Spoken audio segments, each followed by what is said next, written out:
Learn English through story. The darker side of love. In a small, rainy town that sat along the rugged coastline of Northern Europe, there was a well-respected businessman named Oliver Harrington. To most, Oliver appeared to have everything one could want. His estate sprawled over acres of land, stretching from the edge of the cliff down into the thick forest behind it. His business empire provided employment to nearly half the town. Yet, for all his wealth and prestige, Oliver was plagued by a quiet loneliness, a sense that life had passed him by. Oliver had married young. His wife, Eleanor, was beautiful, kind, and full of life. But in the early years of their marriage, as Oliver's ambition grew, he drifted from Eleanor. He focused more on expanding his business and building a legacy. And in his relentless pursuit of success, he lost sight of the simple joys Eleanor had brought into his life. Eleanor,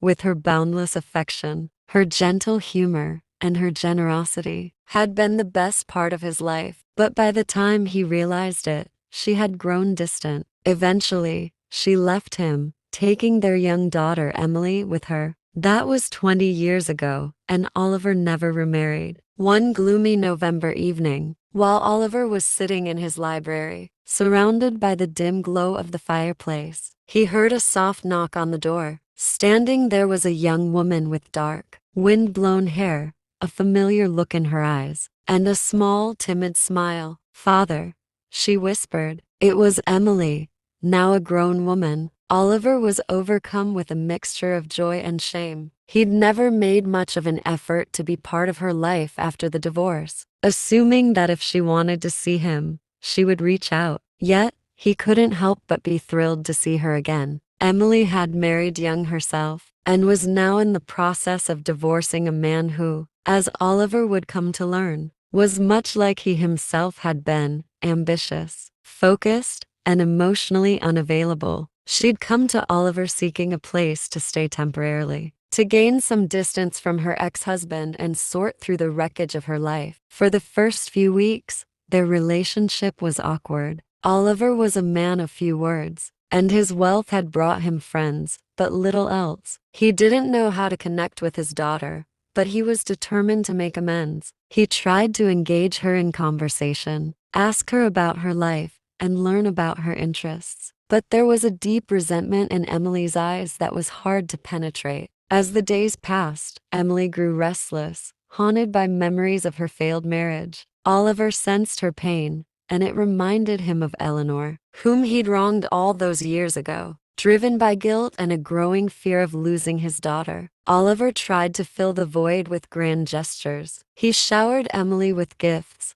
lavish dinners, and tickets to art exhibitions in an attempt to earn her forgiveness. But his wealth only seemed to widen the gap between them. Emily would accept the gifts politely, but they did little to thaw her cold demeanor. Then, on one stormy night, Emily broke down. She confronted her father with a fury he had not anticipated. "Do you think all these gifts make up for the years you weren't there?" she cried. "Do you think you can buy my forgiveness, my love? You've lived your entire life hiding behind money and power, but that's all it is, a shield. It doesn't make you a better person, and it certainly doesn't make you a better father." Her words cut deep, and Oliver felt a pang of regret that he had tried to ignore for so long. He realized that he could never undo the pain he had caused, not to Eleanor, not to Emily. No amount of wealth or success could erase the damage his neglect had wrought. In the days that followed, Oliver tried a different approach. He stopped the grand gestures, put away his wallet, and simply tried to be present. He listened as Emily poured out her heart, shared stories of her marriage, her dreams, and her disappointments. Gradually, Oliver began to understand her, and she, in turn, began to see that behind his stoic facade was a man who had spent his life haunted by his own mistakes. One night, as they sat by the fire, Emily told him about a man she had recently met. His name was Liam, and unlike her ex-husband, Liam was gentle and patient. He worked as a local fisherman, and though he was not wealthy or ambitious, he had a genuine love for life and people. Emily's face lit up as she spoke about Liam, and Oliver felt a bittersweet pang in his heart. He was happy for her, but feared that she might be repeating his mistakes. Driven by his lingering regrets and a desire to protect her, Oliver warned Emily against rushing into another relationship. "Be careful, Emily," he cautioned. "Love is a powerful thing, but it can also be a cage. Make sure you're not looking for someone to fill a void. It's too easy to fall into the trap of love without truly understanding it." But Emily, feeling emboldened by Liam's kindness, dismissed her father's concerns. She believed that she'd found something different, something pure and redemptive. For the first time in years, she felt seen and cherished. Months passed, and Emily became more involved with Liam. They would often spend hours walking along the beach, talking about dreams of building a life together. Oliver watched them from a distance, unsure whether to be happy for her or to worry about the pain that love could so easily bring. One evening, after a minor disagreement,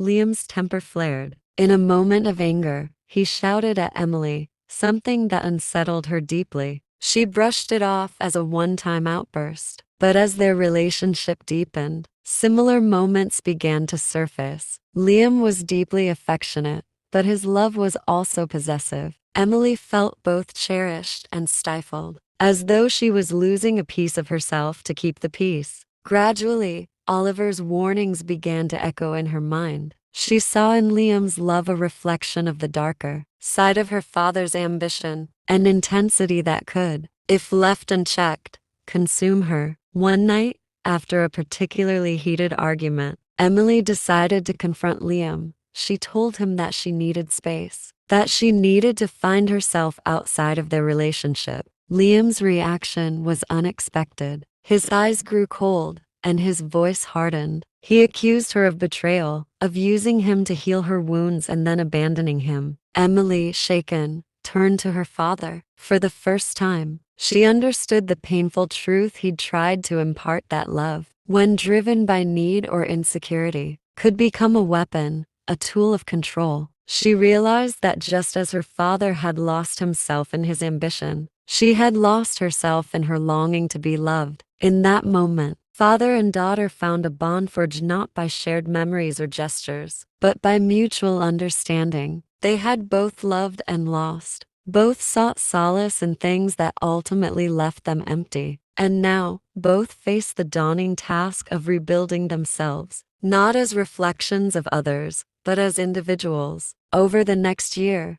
Emily focused on healing, working to become a whole person without relying on someone else's love or approval. Oliver, too, found a quiet sense of peace. He devoted his time to small acts of kindness, seeking redemption not through grand gestures, but through humility and presence. In the end, they found a deeper love, a love that did not seek to possess or control, but simply to be. Through their shared journey, Oliver and Emily learned that the darker side of love lay not in loving too deeply, but in forgetting that love must first begin within oneself. And in that quiet acceptance, they found a happiness neither had thought possible. I hope you enjoyed the story. If you enjoy, then please like and share this video. And don't forget to subscribe our YouTube channel.